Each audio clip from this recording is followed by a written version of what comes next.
Sneha learning point में आप सभी का स्वागत है। आज की इस वीडियो में हम समझेंगे अल नीनो क्या होता है और इसका असर भारत की मानसून का क्या पड़ता है।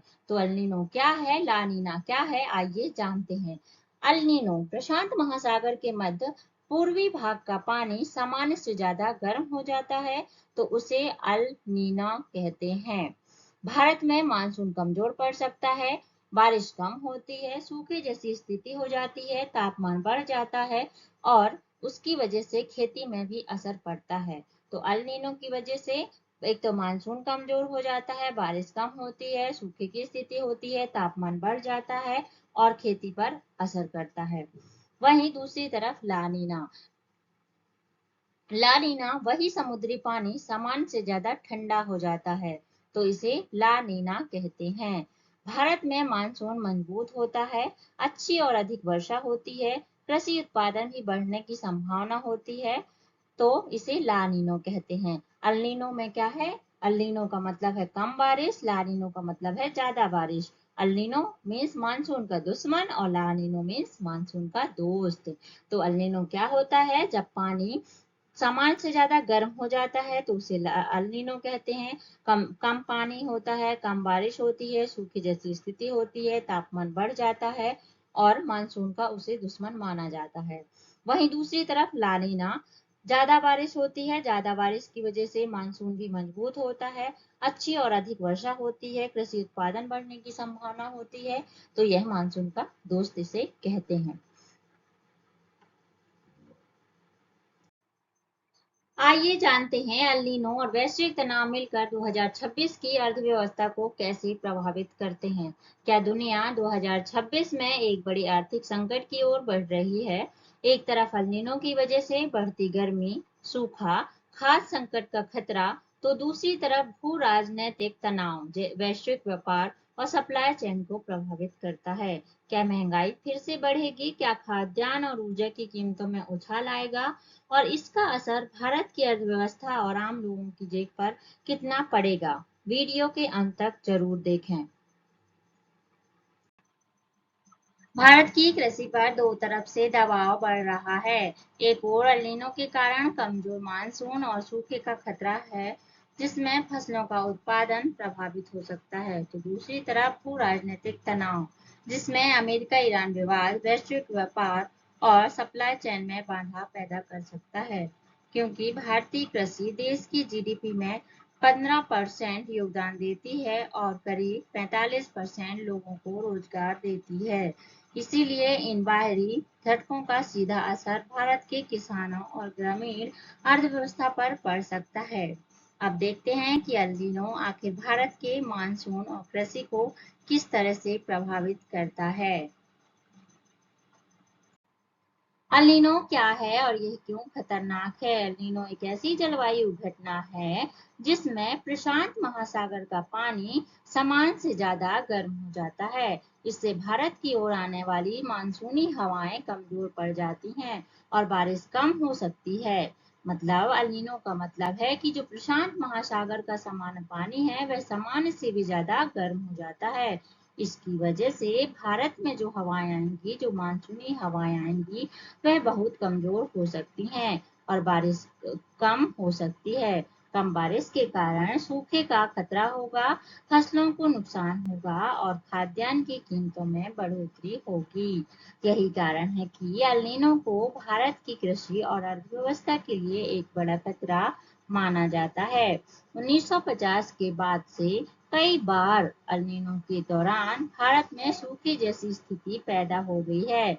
अब जानते हैं कि 2026 में एल नीनो का भारतीय कृषि और महंगाई पर क्या असर पड़ेगा। आइए जानते हैं। मानसून 2026 खतरे की घंटी। 2026 के मानसून को लेकर चेतावनी दिखाती है आईएमडी और स्काई मैट। दोनों के अनुमान बताते हैं कि बारिश सामान्य से कम रह सकती है। सबसे ज्यादा जोखिम उत्तर और पश्चिम भारत के राज्यों में है, जहां सूखे और गर्मी की संभावना बढ़ सकती है। खास बात यह है कि अगस्त और सितंबर में एल नीनो का प्रभाव सबसे ज्यादा रहने की आशंका है, जिसमें खेती और जल संसाधनों पर दबाव बढ़ सकता है। तो मानसून का खतरा सबसे ज्यादा कहाँ है? उत्तर और पश्चिम भारत के राज्यों में। भारत के उत्तर और पश्चिम वाले राज्यों में बारिश भी कम हो सकती है, सूखे और गर्मी की संभावना बढ़ सकती है। ये है मानसून का खतरा। किसानों पर दो तरफ मार, एक परफेक्ट स्टॉर्म। यहाँ किसानों पर दोहरी मार पड़ती दिख रही है। एक तरफ कम बारिश के कारण फसल उत्पादन घटता है, तो दूसरी तरफ वैश्विक तनाव की वजह से उर्वरक, डीजल और अन्य कृषि लागतें बढ़ जाती हैं। मतलब कि एक तरफ कम बारिश हो रही है, कम बारिश की वजह से उत्पादन भी कम होगा, और दूसरी तरफ वैश्विक तनाव है, जिसकी वजह से उर्वरक और डीजल में और अन्य जो कृषि है उनकी लागतें बढ़ रही हैं। नतीजा यह होता है कि किसानों की आमदनी घटती जाती है और आर्थिक दबाव बढ़ता जाता है। खास बात यह है कि भारत की लगभग 60% किसान आज भी मानसून पर निर्भर हैं। इसीलिए यह संकट सीधे ग्रामीण अर्थव्यवस्था को प्रभावित कर सकता है। सरकार के खजाने पर बढ़ता बोझ।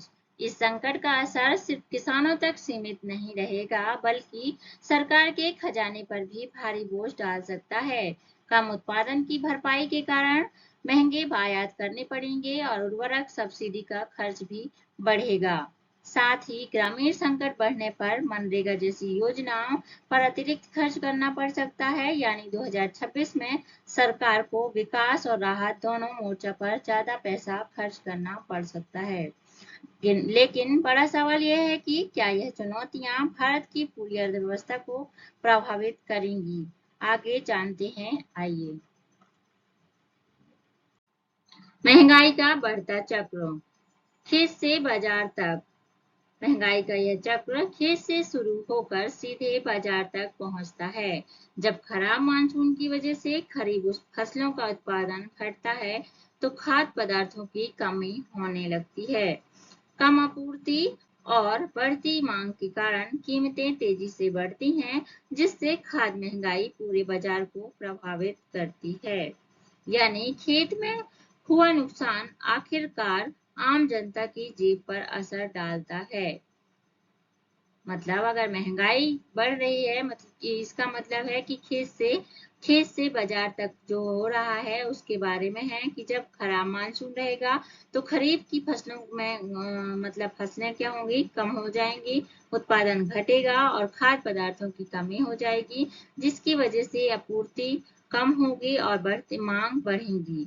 जब मांग बढ़ेगी तो कीमतें तेजी से बढ़ जाएंगी और महंगाई पूरे बाजार को प्रभावित कर देगी।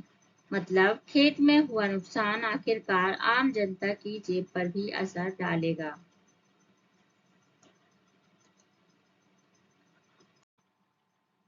आरबीआई की मजबूरें और ब्याज दरें। स्थिति में आम आरबीआई के सामने बड़ी चुनौती खड़ी हो सकती है। एक तरफ देश को आर्थिक विकास की जरूरत है, तो दूसरी तरफ बढ़ती महंगाई को भी नियंत्रित करना है।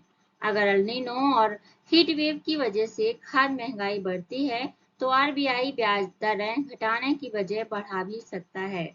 इसका मतलब है कि घर, गाड़ी और बिजनेस के लिए सस्ते लोन मिलने की उम्मीद कम हो सकती है। मतलब आरबीआई के सामने भी बड़ी चुनौती खड़ी हो जाएगी, क्योंकि एक तरफ देश को आर्थिक विकास और दूसरी तरफ बढ़ती महंगाई को भी नियंत्रित करना है। अगर एल्नीनो और हीट वेव की वजह से खाद्य महंगाई बढ़ती जाएगी, तो आरबीआई की भी जो दरें घटी हुई हैं उन्हें बढ़ाना पड़ेगा, और जब दर बढ़ाएंगे तो इसका मतलब है कि गाड़ी, घर, बिजनेस सबके लिए जो लोन है उसकी लोन की उम्मीद कम हो जाएगी, मतलब कम लोन मिलेंगे।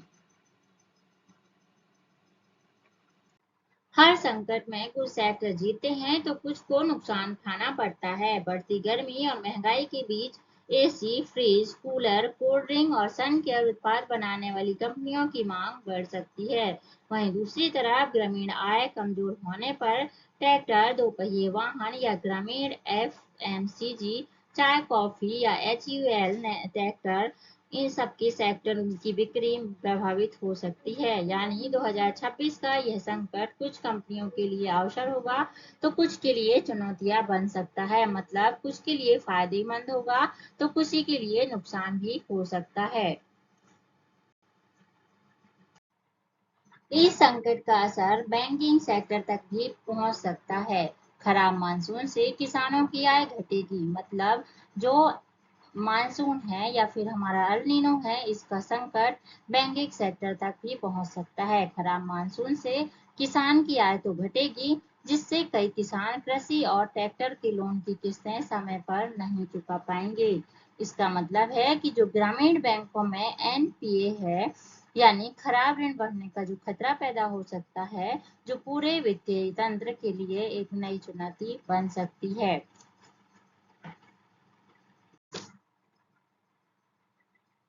हालांकि चुनौतियां बड़ी हैं, लेकिन समाधान भी मौजूद है। मतलब अगर चुनौतियां हैं तो उसका समाधान भी है।